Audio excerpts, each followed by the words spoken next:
এই তো মাত্র কদিন পরেই লাল শাড়ি জড়িয়ে বিয়ের পিঁড়িতে বসার কথা ছিল রিমঝিমের, কিন্তু না, সাদা কাফনে মোড়ানো রিমঝিমের নিথর দেহ এখন হাসপাতালের মর্গে। আর ছেলেকে আলেম বানাতে চাওয়া স্বপ্নবান হাবিবুল্লাহ, সেই ছেলেসহ নিজেরও ঝরে গেল প্রাণ। সোমবার সকালে কক্সবাজারের রামুর রশিদনগরে এক মর্মান্তিক সড়ক দুর্ঘটনায় প্রাণ গেল এই তিনজনের। স্বজনরা জানান, রিমঝিমের আগামী 5 জুলাই বিয়ের দিন ধার্য ছিল। বিয়ের বাজার করতেই যাচ্ছিলেন চট্টগ্রাম। রামুর রাজারকুলের বাসিন্দা এই নারী ছিলেন পরিবারের ভরসা, কাজ করতেন একটি বেসরকারি উন্নয়ন সংস্থায়। 3 জন মারা গেছে, যেগুলো আমি স্পটে আসে দেখলাম। ওখানে একটা পুরুষ মধ্যবয়স্ক আর একটা শিশু মারা গেছে, আর একটা মেয়েটা আমার আপন মামাতো বোন রিমঝিম বড়ুয়া।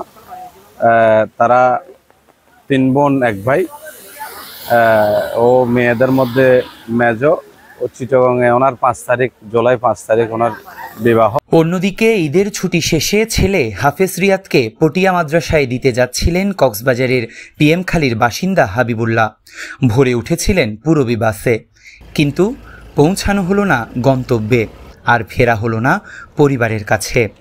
6টার সময় আমার বাগিনাটা চিটাগাং একটা মাদ্রাসায় পড়ালেখা করে, ওইখানে বাড়ি দেওয়ার জন্য যাচ্ছে। ওইখানে গাড়ি অ্যাক্সিডেন্টে দুর্ঘটনা হচ্ছে আর কি, মারা গেছে। আমার বোনের জামার নাম হয়েছে যে হাবিবুল্লাহ, আর আমার বাগিনার নাম হয়েছে যে হাফেজ মোহাম্মদ রিয়াদ। কোরবানিতে ছুটিতে আসছে, চলে যাওয়ার পথে ওই রামু রশিদনগরে কাবার ভ্যান এবং পুরবী অ্যাক্সিডেন্টে মারা গেছে। ছেলে বাবা দুজন মারা গেছে, আরেকজন মহিলা মারা গেছে।